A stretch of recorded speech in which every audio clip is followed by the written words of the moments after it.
Hi, I am Deepa Jha और आप देख रहे हैं आपका अपना YouTube channel NIOS Deepa learning classes. आज हमारा वीडियो है NIOS class 10th social science chapter 2 मध्यकालीन विश्व के क्वेश्चन आंसर पर। वीडियो शुरू करने से पहले हम हमारे चैनल को सब्सक्राइब कीजिए, लाइक कीजिए और बेल आइकन जरूर दबा दीजिए ताकि हमारे हर वीडियो का नोटिफिकेशन आप तक सबसे पहले पहुँचे।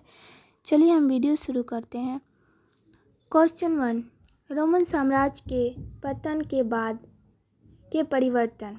आंसर, रोमन साम्राज्य पश्चिमी और पूर्वी क्षेत्रों में बढ़ चुका था। पश्चिमी प्रांतों की राजधानी रोम था, जबकि कुस्तियानिया पूर्व प्रांतों की राजधानी बना। रोमन साम्राज्य कॉन्स्टेंटाइनोल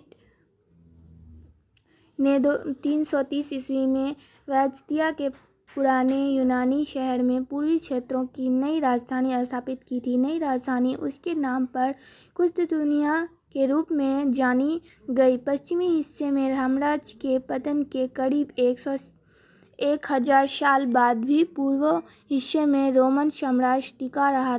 यह पूर्व रोमन साम्राज्य या वायंतिया साम्राज्य के नाम से जाना गया।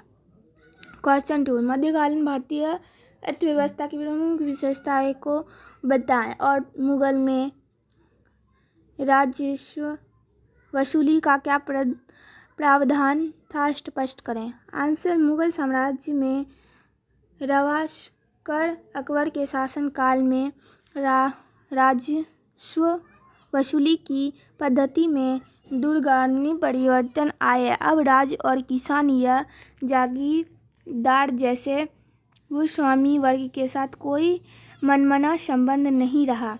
जमीन की उर्वरता का भी हिसाब रखा गया। उसके बाद बाजार की तत्कालीन कीमत के आधार पर राज्य के हिस्से का नगद मूल्य आंका गया। इसी के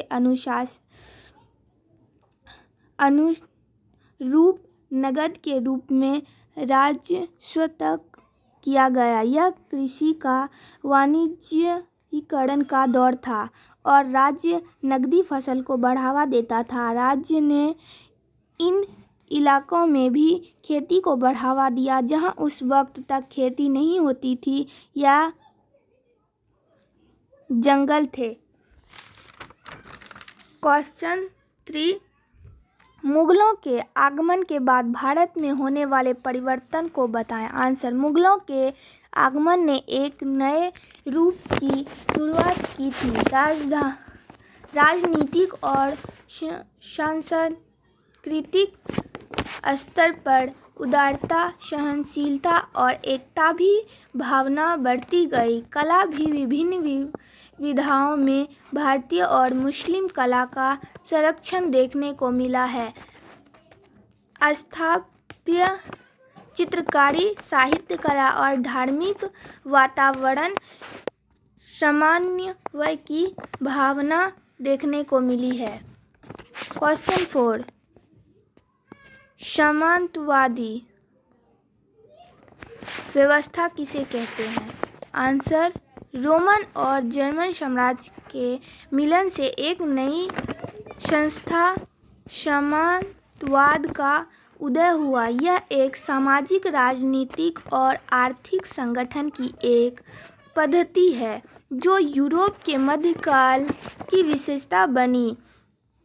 ताकतवर जर्मनी सरदारों ने राज्य की सत्ता पर कब्जा कर लिया था। राज्य ने उन्हें राजनीतिक और न्यायिक अधिकार सौंप राजनीतिक प्रभुत्व का एक श्रेणीबद्ध संगठन निर्मित हुआ। इस संगठन के शीर्ष पर राजा था। उसके नीचे थे बड़े सामंतों, ड्यूक और अर्ल के नाम से जाने जाते थे। अनेक नीचे छोटे सामंत, इन्हें बारन कहा जाता था, सारी शक्तियां राज्य के हाथ में केंद्रित थी। क्वेश्चन 5, मध्यकालीन धार्मिक आंदोलन पर प्रकाश डालिए। आंसर, धर्म और संस्कृति के क्षेत्र में मध्यकाल विशेष परिवर्तन हुए। भक्ति आंदोलन की लहर ने जनमानस में ईश्वर भक्ति और आत्म शुद्धि का संदेश दिया। भक्ति आंदोलन में उपासना और भक्ति द्वारा ईश्वर तक पहुँचने का मार्ग सुझाया। इसमें कर्मकांड और बलि के स्थान पर शुद्धता और भक्ति पर जोर दिया। जाति व्यवस्था और ब्राह्मण के अधिकार को अपना निशाना बनाया। रामानंद, कबीरदास, रविदास, मीराबाई, गुरु नानक आदि संतों और महात्माओं ने जनमानस पर प्रभाव डाला। आज का वीडियो इतना ही। आपको आज का वीडियो कैसा लगा कमेंट करके ज़रूर बताइए और मेरे चैनल को लाइक कीजिए, सब्सक्राइब कीजिए और बेल आइकन ज़रूर दबा दीजिए। तब तक के लिए बाय बाय।